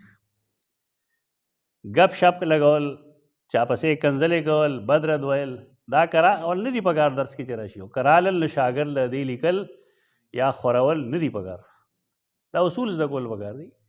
نو دغه جامعین چې کوم دي هغې ډېرې غلطۍ کوي داسې. د فیض الباری چې کوم جامعین دي هغې کې دا جملې موجود دي چې محمد بن ابوالوهاب چې کوم دی کان رجلا بلیدن، دا ډېر پلیت سړی او پلیت. او دغه بریلیان پیش کوي اوس علماء دیوبند ته. ولې وجه دا را چې رشید احمد گنگوئی رحمه الله تپوس کړی شو د محمد بن عبدالوهاب په باره کې فتاوا رشیدیه کې شته دی. هغه ویل حنبلی مذهب ہے، سنا ہے ان میں تشدد زیادہ تھا. په تشدد خو سړی نه کافر کېږي، نه په دې سړی پلیدېږي. تشدد څه وجوه وي، نو هغې ته وګوره دې ته وګوره. متشدد جدا ده او پلید جدا ده، دواړه جدا جدا الفاظ دي. نو داسې کومې غلطۍ چې راځي هغه لیکل نه وي پکار، نه وړاندې کول پکار دي. دا زما په نظر غلطه خبره ده. شاه صاحب اول ویلی دی او که ویلی بالفرض په دې انداز به نه ویلی. د دې لاندې قاضی عیاض رحمت الله تعالی علیہ دا حدیث د صحیح مسلم هم نکل. صحیح مسلم کے حدیث دے کتاب العیدین کے باب صلاۃ العیدین، کتاب صلاۃ العیدین 884 نمبر بعد. قاضی عیاض شفا والا جدے اگر دے حدیث نے یہ استدلال کی کہ اما نزول النبی صلی اللہ علیہ وسلم فی خطبته للنساء اذ را انه لم يسمعهن فذكرهن. دا خبره خو ٹھیک ده چې رسول الله صلی الله علیه وسلم هلته کې راغی نصیحت یې هغې ته وکړو، نو بیا لیکي فهذا کان اول الاسلام، تر اسلام په اول کې. دا ګوره انسانان یې لوی علمایي لیکن خطا ولګي. مونږ دې لپاره نه ذکر کوو چې د قاضي عیاض مرتبه غورځو، ستا بچ کول د هغې نه غواړو چې هسې نه د قاضي عیاض دا عبارت ستا مخې ته راشي او ته په دې آمنا وصدقنا وکړې. زه چې کم تنقید کوم دې لپاره کوم، خو خلک تنقید دې لپاره نه کوي. دا ما ته تجربه شوې ده. خلک تنقید برای تنقید کوي. د دې وجې نه زما نیت باندې مې اراده کوي چې حمله کوي چې دی ځان لوی ګڼي. نعوذ بالله من غضب الحلیم. زه چرې تنقید په دې نظر نه کوم. زه تنقید په دې نظر کوم چې خلق د دې غلطۍ نه بچي بس. نور نه تفوق مقصد دی، نه د چا برابرېدل مقصد دی. موږ به د چا څه برابر شو؟ مطلب دا دی چې د اکثریت نن ذهنیت هم دک کرے چې د تنقید دغه دپاره کوي. والله العظیم زه دې دپاره نه کوم، نه مې کړی چېرته. دا د لیکلي دي چې هذا کان اول الاسلام وتاکید بیعت الاسلام وفي ابتداء التعلیم وخاص له وليس على الائمة فعله. ائمه باندې لازم نه دی ولا يباح لهم قطع الخطبه بنزول لواز النساء. د خپل ذهن کې دام جوړ کړی دي چې ګنې نبی کریم صلی الله علیه وسلم د خطبې په دوران کې را کوڅې د هغې سره واعظ و نصیحت کړی دی. دا قاضی ایاز صفحه 290 کې جلد 3 کتاب نوم دی اکمال المعلم بفوائد مسلم، دا خبره لیکلې ده. موږ ورته څه نه وایو، د امام نووي قول ووایو خبره به وشي. امام نووي شرح د صحیح مسلم منهاج نوم دی، المنهاج شرح صحیح مسلم بن الحجاج، دا 15 شپږم 2 جلدونه یو ځای دي، صفحات متواتر دي، صفحه 412. قال القاضي، نن خو چانوم نشي اغوستی کنه، ها تا زما د کتاب جواب کړی ته بس تا جواب کوم. نن خلک په دې مصیبت کې دي. که دا دین وي نو سړی پکار دی چې نوم واخلي، خلک په نوم اغوستو خفه کېږي. قال القاضي نه مراد قاضي ایاز چې هذا النزول کان فی اثناء الخطبه، دا وویل که نه چې خطبې دوران کې راکوز شو. ولیس کما قال، داسې نه وه، انما نزل الیهن بعد فراغ خطبة العید، بلکې رسول الله صلی الله علیه وسلم چې دا اختر د خطبې نه فارغ شو نو دې له راغی. وبعد انقضاء واعظ الرجال، د سړو واعظ ختم شو. وقد ذکره مسلم صریحا فی حدیث جابر. دا وښیم تصنیف تالیف چې د چا کاري که نه هغه وهمونو کې ګرفتاریږي، چې ته اوهام وایي، زموږ نه بلا شی کېږي. داسې یو شی لیکو مونږه ذهن کې هلته یې بل څه شی راغلي، قلم په بل څه شي کې روان یې، د خولې نه بل څه وځي. دا چې څوک تصنیف تعریف کوي دا څیزونه د هغې نه ډېر کېږي. د هغې ښکاره مثال تا ته وښیم، مولانا شبیر احمد عثماني رحمت الله تعالی علیه د صحیح مسلم شرح لیکي، په کې حدیث دی چې ذکر بالجهر باره کې، نو حدیث د هغې لیکي او ذهن کې د هغه د مشکات المصابیح یو حدیث دی، نو لیکي شرح د صحیح مسلم او ذهن کې هغه حدیث دی، نو هغه یې پکې لیکلی. رفع بصوت الاعلی الفاظ چې کوم دی دا په صحیح مسلم کې نشته دی. اوس هم تاسو د هغه کتاب راوالی کوم چې هغه په خپل لاس چاپ کړی دی، په کې دغه الفاظ نشته، خو د ذهن کې هغه اعتراض دی، نو هغه حدیث یې لیکلی، بیا د هغې نه مستقل جوابات کوي د احنافو په نمت باندې چې دا ذکر بالجهر چې کوم و دا تعلیم دپاره، او دا ذکر بالجهر د لږ وخت دپاره و، دا ذکر مفرط نه و، فلانې فلانې فلانې. دا خبرې خو ته هله هغې کې چې دا حدیث کې رفع بصوت الاعلی الفاظ موجود وي، دا په هغې کې نشته د سر نه، دا ولې کېږي؟ دا هغه ورته یاد دی بس علي. په دې مجبورۍ باندې هر سړی نه پوهېږي، په دې مجبورۍ هغه سړی پوهېږي چې هغه تصنیف تالیف د هغه کار وي.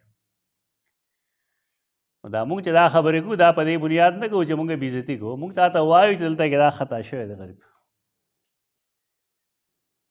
دې حدیث کې دا څه دې حدیث کې دا واضح لیکي، دا کم حدیث لاندې چې د خبرې لیکلې ده قاضي ایاز همدغه حدیث دی چې په دې کې دا الفاظ دي چې رسول الله صلی الله علیه وسلم نارینهو ته واعظ وکړو، هغې نه وروسته بیا د زنانو خواله راغی هغې ته یې واعظ وکړه، دې کې اثناء الخطبه نشته. نو دا کېږي انسان کمزوری دی، دې ته وهم کې مبتلا کېدل وایي، انسان نه غلطۍ سره وشي. فهذا صریح فی انه اتاهن بعد فراغ خطبة الرجال، لیکن تصریح دی. وفی هذه الاحادیث استحباب وعظ النساء وتذکیرهن الآخرة واحکام الاسلام وحثهن على الصدقه. دا کوم حدیث چې موږ وایو نو په دې کې خو یو دا دی چې زنانو ته وعظ کول مستحب دي. تاسو کې یو ښځه سمه کړه که نه یوه، نو پورې یو خاندان سمیږي. خو ښځو ته توجه نشته. پکار دا و چې مدارس جوړ شو چې هغې د ښځو د هغې عقایدو باندې کار کړی. هغې خو ورته هماغه زړې کیسې کوي بس، بلکې سیوا شوي دي کتابونه یې لیکلي پښتو کې، او زیات نه زیات چې کوي نه هغې به دا وکړي چې راځي نه ورته وظیفه وښیي چې خاوند به لاس کې څنګه اخلي، خاوند به د وروڼو نه څنګه جدا کوي، د دې لپاره وظیفه بس د فلانکي څیز دپاره څه وظیفه ده، فلانکي څیز دپاره څه وظیفه ده، صرف وظایف دي، اعمال دي دغه قسمه. نو دغه شانتې ډېرې وي. دا عالمه ده چې مونږ وګورو ایلیس نه ورځي، والله د پوټې عقیدې نه هم نه خبر عقیده څه شی.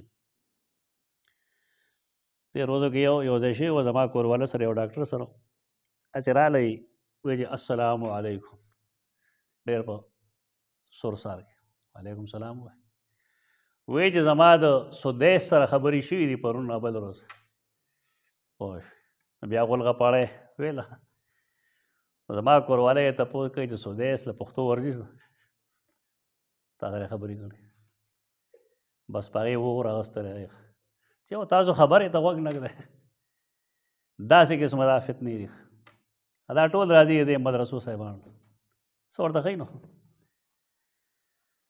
دا څیزونه سمول پکار دي.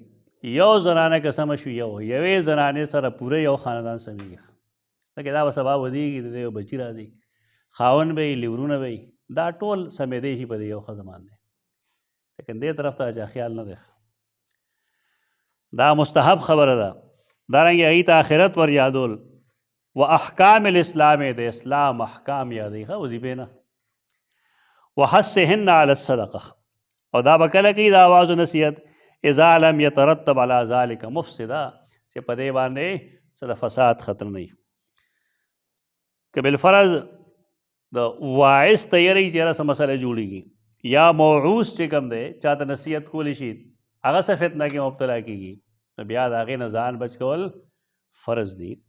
د دې وجه نه بعضې محتممین هغې دا وایي چې د زنانو مدارس چې کوم دي دا مناسب نه دي د هغې مخالفت په دغې وجه کوي چې هغې کې دا څیزونه ډېر زیاتېږي. بهرکیف اقول قولي هذا استغفر الله لكم.